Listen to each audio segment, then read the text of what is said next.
Bienvenido al canal que te guía diariamente hasta las noticias más importantes de Venezuela y el mundo. Tu canal, El Faro Informativo. El futuro no va a ser un regalo, sino una conquista y la tenemos que bregar. Este fue el mensaje con el que el presidente interino de Venezuela espera concientizar al pueblo venezolano sobre que el cambio político del país no vendrá a tocar la puerta de nuestros hogares para que salgamos a recibirlo. Este es un llamado a sumarse activamente a la lucha por Venezuela, a las protestas de los maestros, profesores universitarios, enfermeras, entre otros sectores. Así lo hizo el presidente de la Asamblea Nacional, Juan Guaidó, a los ciudadanos, pues a su parecer, en la unión está la fuerza y la conquista de los objetivos. Esta solicitud la hizo el presidente interino de Venezuela, reconocido por más de 60 países desde la presentación del Plan País Educación, realizado en la ciudad de Caracas y al que acudieron varios maestros de la nación para apoyar la iniciativa, pero además para ratificar que continuarán en las calles protestando por las condiciones para impartir una enseñanza de calidad y por sus reivindicaciones salariales. A propósito de la frase tan mencionada por los medios, el presidente interino de Venezuela, reconocido por más de 60 países y la importancia que tiene, José María Aznar, el jefe del gobierno español, fue consultado sobre eso y respondió: ¿de qué sirve que Juan Guaidó sea un presidente interino pero un presidente apoyado por más de 60 países? Esa es una buena pregunta para determinar que la situación es una situación bastante penosa.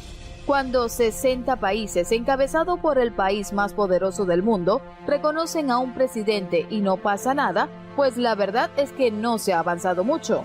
La consolidación de esa situación solo puede producir efectos más negativos, porque es una lectura muy sencilla: quién gana y quién pierde. Normalmente los que van ganando estimularán todo tipo de movimientos en distintos países que le consoliden su posición, y eso es lo que está pasando en este momento.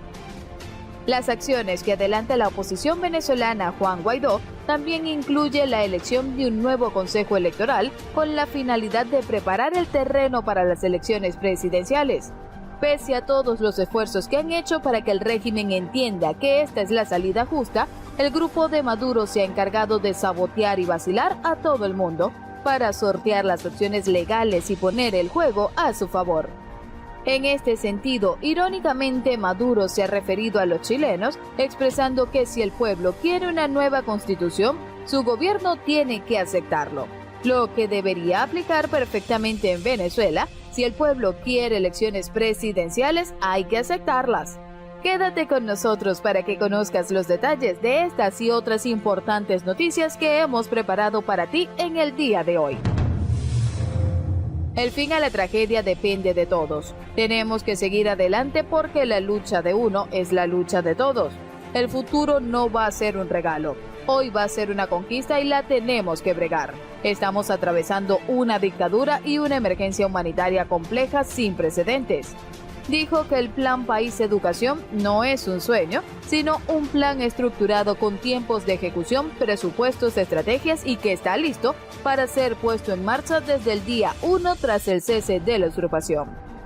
En su intervención, Guaidó insistió en la permanencia en las calles y en el acompañamiento a las protestas justas y consagradas en la Constitución de cara al 16 de noviembre.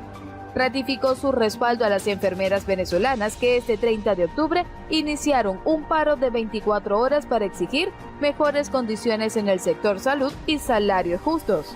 Juan Guaidó, quien también es presidente de la Asamblea Nacional, dijo que no fue una sorpresa que la bancada oficialista no se presentara a la sesión de hoy, miércoles, en el Parlamento para designar el comité de postulaciones para la escogencia del Consejo Nacional Electoral, tal como lo establece la Carta Magna.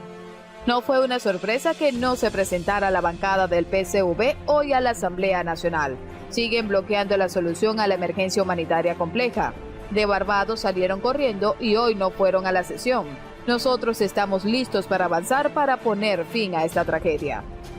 Cabe recordar que en la sesión ordinaria del martes 29 de octubre, por unanimidad fue declarado el Parlamento en sesión permanente para seguir el proceso de designación del Comité de Postulaciones para el nombramiento del Poder Electoral. Comentó que, por ejemplo, hoy en España y en el Reino Unido no han formado gobierno porque no se pusieron de acuerdo en el Parlamento, pero a ningún tribunal se le ocurrió declarar al Parlamento en desacato. Finalmente dijo que sí hay futuro y que las oportunidades de recuperar a Venezuela son más grandes que las dudas que algunos puedan tener. Y eso es lo que esperamos. Por otra parte, y a propósito del futuro que los ciudadanos esperamos con ansias, Nicolás Maduro señaló en días pasados que tras las recientes protestas en Chile, ya están emprendiendo un proceso constituyente. Maduro se mostró emocionado por el futuro de Chile y por la decisión de los chilenos de querer un cambio en su país y que lo hagan a través de la constituyente. Es impresionante la rebelión popular de Chile. Millones de personas salen a las calles cada día. Han tenido una represión feroz, pero no han podido detenerlo. Pero ha surgido una consigna que a nosotros nos llena de orgullo porque hemos vivido ese proceso. La juventud chilena ha sacado la constituyente para tener una nueva constitución, comentó. Nicolás también mencionó que si los chilenos quieren una nueva constitución, su gobierno tiene que aceptarlo. Ya en Chile ha arrancado un proceso constituyente, quiéranlo o no los oligarcas de ese país. Así lo expresó. Mensajes como este nos llevan a concluir que Maduro y su combo buscan influir en los países de Sudamérica tal y como Cuba, Rusia y China intervienen en Venezuela. José María Aznar, ex jefe del gobierno español, se refirió durante una entrevista a la situación de Venezuela con el régimen de Nicolás Maduro. Presidente Aznar, que ha fallado a nivel regional, que hoy las cosas parecen haber retrocedido y no tenemos la misma sensación que hace 10 meses atrás. Por ejemplo, cuando pensábamos que el problema de Venezuela tenía una salida. Y hoy tenemos la sensación de que Maduro está allí y que está atornillado y que pareciera que va ganando porque perdiendo no está. La política es un ejercicio de aprovechar oportunidades. Y si las oportunidades se desperdician, pues entonces surgen otras realidades que las sustituyen. Hubo un momento en el cual había una conjunción de gobiernos muy favorables, que fueron capaces de hacer la Declaración de Lima, que fueron capaces de moverse en la OEA, que parecían capaces de articular una política. En gran medida esa iniciativa sigue, pero su impulso en gran medida se ha perdido y eso es lo que motiva que Maduro siga en el poder en Venezuela. Al final solamente, como yo he dicho desde hace tiempo, y lamento tener que autocitarme en eso, pero solamente una intervención era posible para acabar con el régimen de Maduro. Y como no se ha producido, pues el régimen sigue y eso tiene una lectura muy negativa para todo el mundo. Cuando usted se refiere a una intervención, el problema es que pareciera que ningún país está dispuesto a intervenir. Excepto los que ya han intervenido, Cuba ha intervenido, Rusia ha intervenido, China ha intervenido, pero los que deben intervenir no intervienen, pues eso hace que se consolide una situación que produce unos efectos muy relativos al resto, porque al final los ciudadanos dicen, bueno, pues aquí va ganando este y van perdiendo estos otros. Y es la misma situación que se produce en otras partes del mundo cuando no se toman las decisiones necesarias para cambiar las cosas. Cuando tengo oportunidad de conversar sobre el tema de Venezuela o de lo que pasa en la región, muchos analistas expresidentes siempre ponen a Cuba como detrás, como motor. No solo detrás de lo que pasa en Venezuela, sino también detrás de lo que pasa en Bolivia, detrás de lo que ha pasado en Ecuador. Cuba siempre allí. ¿Cómo explicar la apertura, el apoyo y el acercamiento de España en este momento con Cuba? Yo no he cambiado de posición con relación a Cuba. En el año 1996 planteé una posición común a la Unión Europea que ha durado hasta hace muy poco y que desgraciadamente ha sido modificada y que era muy clara. La cooperación no es posible si no existe un respeto a los derechos humanos y a la disidencia cubana.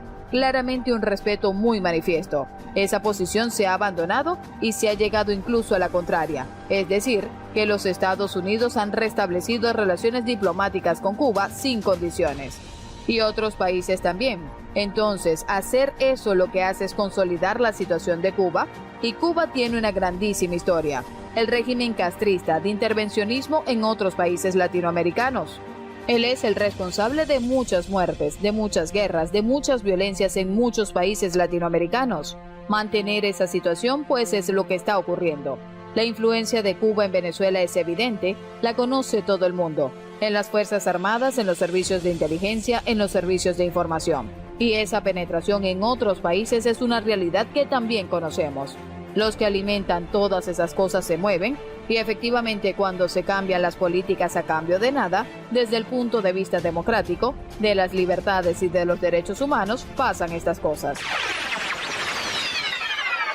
Y esto ha sido todo por el día de hoy. Recuerda, comenta y comparte. Hasta luego.